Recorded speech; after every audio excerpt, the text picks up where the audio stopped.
Mes chers amis, nous voyons se multiplier ces derniers jours dans les journaux, sur les réseaux sociaux, des annonces de fermeture d'entreprises et de services publics.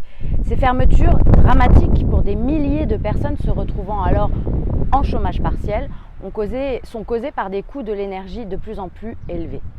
Les entreprises qui ferment ne le font pas évidemment de gaieté de cœur, elles sont contraintes par leurs coûts de fonctionnement. Duralex, par exemple, va mettre au chômage partiel ses 250 salariés et arrêter sa production jusqu'au printemps, car l'énergie leur coûtait l'équivalent de 40% de leur chiffre d'affaires annuel.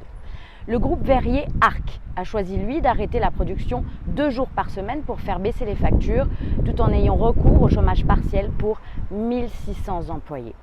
Le groupe Vermarine, de son côté, va fermer une trentaine de piscines publiques sur tout le territoire national, car leurs dépenses en énergie de cette année représentent la totalité de leur chiffre d'affaires annuel. Aucun territoire n'est épargné et au-delà des entreprises, les collectivités locales souffrent elles aussi de ces augmentations exponentielles.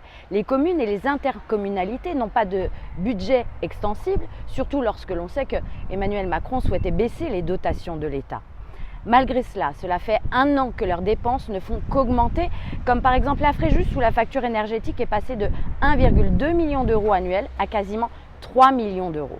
La situation est semblable dans toute ma circonscription, mais également pour toutes les autres communes de France, les mettant en grande difficulté financière. Pour les petites communes, les dépenses ont augmenté de 50% et l'Association des maires de France a indiqué que ces hausses pouvaient atteindre jusqu'à 300% pour certaines communes. C'est tout bonnement inacceptable. Alors mes amis, il faut bien se rendre compte que le seul et unique responsable de cette crise, c'est bien le gouvernement. Ce sont bel et bien les choix d'Emmanuel Macron et de ses équipes de technocrates qui asphyxient les maires et les entreprises et qui sanctionnent les particuliers. Fermer Fessenheim, une centrale en parfait état et complètement sûre, a été une erreur monumentale. Appliquer des sanctions inutiles à la Russie, qui n'ont coûté cher qu'aux Français, être incapable de prévoir ou même de réagir correctement à des crises nationales, le bilan de ce président est catastrophique. Malgré cela, Emmanuel Macron cherche à culpabiliser les Français. Il use des mêmes stratagèmes que pendant la crise de la Covid, prétendant que nous sommes en guerre énergétique, parlant même de responsabilité collective. Mais ce ne sont pas les Français qui ont cédé aux pressions des écologistes. Ce ne sont pas les Français qui ont bradé l'héritage énergétique du général de Gaulle.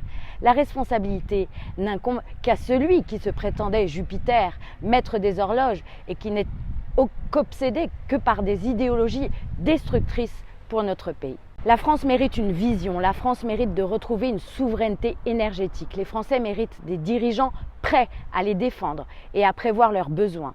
Mes chers amis, le combat va continuer contre ce gouvernement qui oublie que les Français ne connaissent pas l'abondance et ne parviennent pas à se chauffer dignement. Nous ferons tout ce qui est possible pour défendre les intérêts de notre pays. Je vous dis à très bientôt.